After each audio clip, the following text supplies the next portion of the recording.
जय हिंद दोस्तों, स्वागत है आपके अपने यूट्यूब चैनल आसान स्टडी यूपीएससी पर। उम्मीद करते हैं कि आप लोग खैरियत से होंगे, स्वस्थ होंगे और अपनी पढ़ाई लिखाई और अपने कामों पर व्यस्त होंगे। दोस्तों, मैं आपको बताना चाहता हूं कि आप इस वीडियो को क्यों देख रहे हैं, क्योंकि आप हमारे टाइटल और थंबनेल देख लिए हैं। आपको पता चल गया है कि आपका भाई किस टॉपिक पर वीडियो बनाने वाले। जी हाँ दोस्तों, जिसमें आप कमेंट मैसेज कॉल कर रहे थे कि पूर्णिया विश्वविद्यालय 5th मेरिट लिस्ट कब जारी करेगी, ये बताइए। और एक बात ये बताइए, अगर मेरा 5th लिस्ट में अगर नाम नहीं आता है तो फिर हमको क्या करना होगा, ये बताइए। हम परेशान हैं, हमको समझ में नहीं आता है क्या करें। हमारे साल बर्बाद हो रहा है, 2-3 साल से ट्राई करें, एडमिशन नहीं हो रहा है, तो आगे हम क्या करें। मेरे दोस्त, अगर आपको हम पर इतना विश्वास है तो मैं भी आपको उतना ही विश्वास लेकर ये वीडियो बना रहा हूँ कि मैं जो इन्फॉर्मेशन दूंगा वो आपके लाइफ से जुड़ा होगा, वो आपके भविष्य में काम आने वाला होगा, वो आपके भविष्य को बनाने वाला होगा।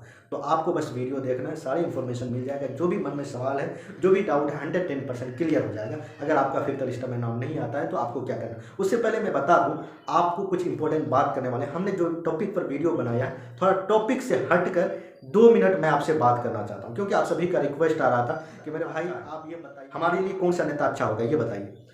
तो सबसे पहले मैं बता दूं, मैं किसी भी नेता पर विश्वास नहीं करता हूं, मैं किसी भी नेता पर आंख बंद कर विश्वास नहीं करता हूं। नेता सब एक जैसा होता है, वो अपने स्वार्थ के लिए हमें उपयोग करता है। उनका काम कुछ भी हो, अगर वो चाहेगा तो आपको नफरती बना देगा, आपको दंगाई बना देगा, कुछ भी कर सकता है। तो सबसे पहले मेरे दोस्त, अगर आप स्टूडेंट हैं तो आज स्टूडेंट को टारगेट किया जा रहा है। हमें अपने स्टूडेंट के प्रति, हमारे दोस्त के प्रति उन नेताओं ऐसा ऐसा भाषण देते हैं जो हमारे अंदर जो मोहब्बत है, जो भाईचारगी है, उनको ख़त्म किया जा रहा है। तो सबसे पहले हमें सोचना होगा, हमारे जो प्रिय नेता, हम जिसको अपना मानते हैं, वो किसी भी पार्टी का हो, क्या वो सही बोल रहे हैं, ये हमें डिसाइड करना होगा। समझ रहे मेरे दोस्त। सबसे पहले मैं बता दूं, धर्म एक ऐसा चीज़ है, ऐसी बीमारी है जो आपको अपने से अलग कर देगा। आप जिसको अपना भाई मानते हो, हर चीज़ मानते हो, आप उसको छोड़ दोगे, उसको भूल जाओगे। धर्म एक ऐसी बीमारी, इसीलिए आप धर्म देखकर किसी इंसान से नफरत ना करो। सबसे पहले मैं बता दूं, एक टॉपिक है, अंग्रेज जो हमारे देश को इतना साल गुलाम रखा, उसका रीज़न क्या है। अगर आप रीज़न जानिएगा तो आप अचंभ हो जाइएगा मेरे दोस्त। अंग्रेजों का जो भारत में आक्रमण हुआ, जो अंग्रेज भारत आए, उनका एक फंडा था कि हम इंडिया को गुलाम बनाएं। गुलाम बनाएं तो कैसे बनाएं। उनका एक रीज़न, उनका दिमाग में एक सेट आया, भारत में अनेक धर्म के लोग रहते हैं। अब धर्म के प्रति अगर हम लड़ा दें तो हमारा शोषण करना और गुलामी करना, इस पर हम अपना अधिकार पाना हमें आसान हो जाएगा। तो उन्होंने वही किया जो आज हमारे राजनेता करते हैं। ये काम अंग्रेज ने कर लिया। आज हमारे जो नेता लोग हैं, आज हम पर वो चीज़ प्रयोग कर रहे हैं। आपको कहेगा कि फलां धर्म तुम पर आक्रमण कर रहा है, फलां धर्म तुम पर ये कर रहा है, वो कर रहा है, तुम अगर उससे नहीं बचोगे तुमको ये कर देगा। ये सब गलत बात है। ये अपने स्वार्थ के लिए हमें प्रयोग किया जा रहा है। आप अगर स्टूडेंट हैं, आप देश के फ्यूचर हैं, आपको थोड़ा सा सोचना होगा। अगर मैं बात बता दूं, अगर आप किसी भी नेता का हिस्ट्री उठा के देख लीजिए, उसमें कितना क्रिमिनल चार्ज है आपको पता चल जाएगा। तो इसीलिए अगर किसी को क्रिमिनल चार्ज है, वो आपका नेता बन के वो आपको समझाता है कि ये गलत है, ये गलत है। अगर आप पर थोड़ा सा कोई भी मुकदमा हो जाए, केस हो जाए, तो आपको जॉब लेने के लिए कितना पानी पीना होगा, आपका करेक्टर खराब हो जाएगा, आपको कोई भी सरकारी जॉब जल्दी नहीं मिलेगा।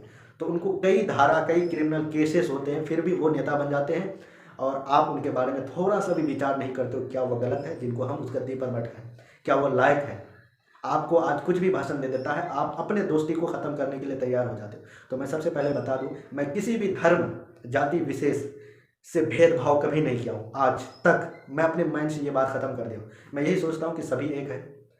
अगर आप थोड़ा सा विचार करें इसके बारे में तो आपको समझ में आगे पर बात करना है। तो मैं ज़रूर इस टॉपिक पर एक वीडियो लाऊंगा। पहले मैं आपको बात कर दूं, 5th मेरिट लिस्ट पूर्णिया विश्वविद्यालय कब जारी करेगी। उसके बाद अगर इन लिस्ट में नाम नहीं आता है तो आपको क्या करना। अगर किसी को ये बात, मैंने जो इसके बारे में बात किया, अगर आपको बुरा लगा तो माफ़ कीजिएगा मेरे दोस्त, पर जो फैक्ट है मैंने बोल दिया। अगर आप स्टूडेंट हैं तो इन राजनेताओं के पीछे आप ना भगे, आप अपने विचार रखिए, क्या गलत है क्या सच है, इसके बारे में खुद आपको आवाज़ उठाना होगा। नहीं तो आप भी अपने मानसिक रूप से गुलाम हो जाएंगे। आज शिक्षा को ख़त्म किया जा रहा है, इसका रीज़न यही है कि आप सवाल मत पूछो, हम जो कहते हैं वही मानो। तो चलिए हम बात करते हैं 5th लिस्ट कब आएगी। देखिए, 5th लिस्ट नहीं आने का रीज़न ये है कि आपको मालूम होगा कि इंटर का परीक्षा चल रहा है, जिनके वजह आपको एडमिशन लेने के लिए आपको कॉलेज जाना होगा। कॉलेज में अभी परीक्षा चल रहा है, परीक्षा जो चलेगा तो आपको अंदर जाने देगा नहीं, जाने नहीं देगा तो आपका एडमिशन होगा कैसे। ये सबसे पहले आपका मन में अपने से ये डाउट क्लियर हो गया। तो आप समझिए कि 10 के बाद ही जो 10-11 के बाद ही 10 फरवरी 12 फरवरी के बाद ही आपका जो 5-6 दिन देगा, क्योंकि 17 फरवरी से फिर आपका मैट्रिक का एग्ज़ाम होना शुरू हो जाएगा। तो इसीलिए 10 के बाद ही उन्होंने कुछ लिस्ट जारी करेगा।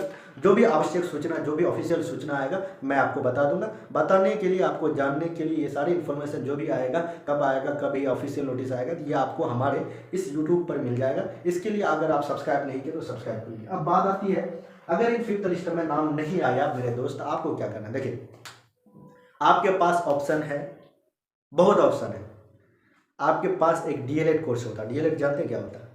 डीएलएड एक ऐसा कोर्स है जिनको करने के बाद आप टीचर के लिए एलिजिबल हो जाते हो। यानी आप टीचर परीक्षा जो होती है टीईटी या सीटेट, इनके लिए आप क्वालिफाई हो जाते हो। क्वालिफाई का मतलब ये कि आप इनके लिए एलिजिबल हो जाते हो। आप सीटेट के एग्ज़ाम के लिए फॉर्म भर सकती हो। अगर आप सीटेट में पास हो जाते हो तो आप टीचर के लिए एलिजिबल हो जाते हो। टीचर जब आप कब हो गए एलिजिबल? जब सरकार वैकेंसी निकालेगी शिक्षक के, उसके लिए अप्लाई कीजिए, आपका सिलेक्शन होगा, आप टीचर बन जाइएगा, आप एक शिक्षक बन जाइएगा। उसके बाद अपने अगर रोजगार में है तो फिर आप दुनिया के लिए ठीक है। समझ रहे हैं? आज इंजीनियर डॉक्टर से ज़्यादा टीचर का महत्व है। समझ रहे हैं? वो भी सरकारी, प्राइवेट टीचर का नहीं, सरकारी टीचर की बात करूँ तो आपको दहेज के लिए बहुत कुछ मिल सकता है। समझ रहे हैं? मैं लड़का लड़की किसी को कहता हूँ, अगर आप लड़की टीचर हैं तो आपको शादी करने के लिए अनेक ऑफर मिल जाएंगे। अगर लड़का टीचर है तो आपको अनेक ऑफर मिलने लगेगा। इसीलिए आप अपने भविष्य के लिए कुछ करना चाहते हैं तो आपको खुद से सोचना होगा। ये जो हमारे जो नेता है, हमारे जो सीएम है, हमारे जो देश के प्राइम मिनिस्टर, ये सब कुछ और सोचने वाला नहीं है। ये अपना पॉकेट भरने के लिए है। हमें खुद अपना भविष्य बनाने के लिए हमें खुद लड़ना होगा, खुद आवाज़ उठाना होगा। तो उसके लिए आप डीएलएड कर सकते हैं। डीएलएड करने के लिए आपको कुछ इन्फॉर्मेशन जानना होगा, यानी कैसे होता है, क्या होता है, कहाँ से करना होगा, कितना फी होता है, कैसा एग्जाम होता है, क्या पैटर्न होता है, ये सारी जानकारी। क्या हमको क्लास करना होगा?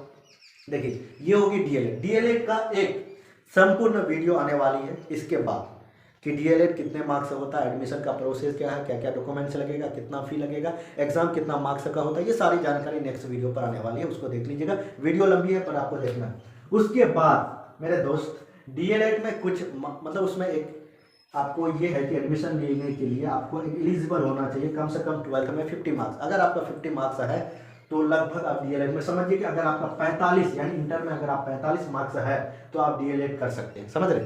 45% या 50% है तो आप डीएलएड कर सकते हैं। अगर नहीं है तो मैं आपको बता दूं, आपके लिए एक सुनहरा ऑफर है। या तो आप इग्नू से बीए बीकॉम कर लीजिए या आप नालंदा से कर लीजिए। नालंदा और इग्नू का दोनों का कंपैरिजन करें तो इग्नू बेस्ट है। समझ रहे? इग्नू से आप कर सकते हो। आपको रुकना, मैं इसलिए नहीं रुकने कहता हूँ कि पूर्णिया विश्वविद्यालय के लिए अगले साल के लिए आप में से बहुत ऐसे स्टूडेंट हैं जो 2020 में भी अप्लाई किए थे, उसका नाम नहीं आया था, जो अभी भी किए उसका नाम नहीं है। क्या पता अगले साल कीजिएगा, उस साल भी नहीं आए तो 600 आपको 1200 से बर्बाद होंगे। इसीलिए आपको पूर्णिया विश्वविद्यालय से अब नाता तोड़ना होगा। आपको कोई अपने फ्यूचर के लिए कोई कदम उठाना होगा। उठाने के लिए आपके पास अभी फिलहाल 3 ऑप्शन है। 3 मैं 3-4 ऐसे यूनिवर्सिटी का नाम बताता हूं जिससे आप डिस्टेंस कोर्स करके अपना ग्रेजुएशन फाइनल कर सकते हैं। पहला आपका इग्नू ले लीजिए, दूसरा आपका नालंदा विश्वविद्यालय ले लीजिए, तीसरा आपका एमयू ले लीजिए। एमयू यानी अलीगढ़ मुस्लिम यूनिवर्सिटी। इसका अगर हम बात करें रीजनल सेंटर, तो इग्नू की बात करें तो लगभग सभी डिस्ट्रिक्ट में इसका रीजनल सेंटर है। अगर हम नालंदा की बात करें तो नालंदा भी लगभग सभी मतलब कॉलेज वगैरह में वो अपना सेंटर दिया, तो वहाँ से नालंदा से आप अपना कोर्स कर सकते हैं। और इग्नू की एमयू की बात करें तो एमयू मेरे दोस्त आप नेशनल डिग्री कॉलेज पूर्णिया में है, तो रामबाग में है, वहाँ जाइए। उसका इग्नू एमयू का सेंटर है, वहाँ से आप डिस्टेंस डायरेक्ट एडमिशन लेके अपना कोर्स पूरा कर सकते हैं। जो भी फी वगैरह लगेगा वो आप बात कीजिएगा, आपको पता चल जाएगा। तो ये सारी इन्फॉर्मेशन मैं इसलिए दे दिया हूँ क्योंकि आपको अब इंतज़ार करने की कोई ज़रूरत नहीं। आप अपने लिए आपको खुद सोचना होगा, आपको कोई सोचने के लिए या कोई आपको बताने के लिए नहीं होगा। समझ रहे हैं? आपको खुद करना होगा। मैं आपको बता दी हूँ, अब आपको रिसर्च करना होगा इसके बारे में। एमयू डिस्टेंस कोर्स कैसे करें। एमयू के लिए पूर्णिया में उसका रीजनल सेंटर है, नेशनल डिग्री कॉलेज में बता दिया। उसके बाद एमयू का और इग्नू का, और उसके बाद नालंदा का। एमयू और इग्नू बेस्ट है। एमयू इग्नू ये दोनों का मतलब कोर्स है। आपको सही जो आपका कोर्सेस होता है, मतलब आपका 3 साल है तो 3 साल में लगभग वो पूरा कर देता है। और नालंदा की बात करें तो ये भी थोड़ा बहुत लेट चल जाता है। इसीलिए इग्नू और एमयू में कर लीजिए, आपका काम हो जाएगा बेहतर। और नेक्स्ट वीडियो आने वाली है डीएलएड का, अगर आप चाहते हैं इग्नू और उसके बाद ये सब सारी जानकारी आपको एक एक वीडियो पर इसके बारे में आए तो आप कमेंट कीजिए, मैं बता दूं। बाकी डीएलएड के बारे में नेक्स्ट वीडियो आने वाली, देख लीजिएगा। उम्मीद करते हैं कि आपको सारी इन्फॉर्मेशन समझ में आ गई। वीडियो लंबी है पर आपके लिए काफ़ी इंपॉर्टेंट है। अगर आपने शुरू से अंत तक देखिए तो आपको सारा जो मन का जो डाउट है वो क्लियर हो गया होगा।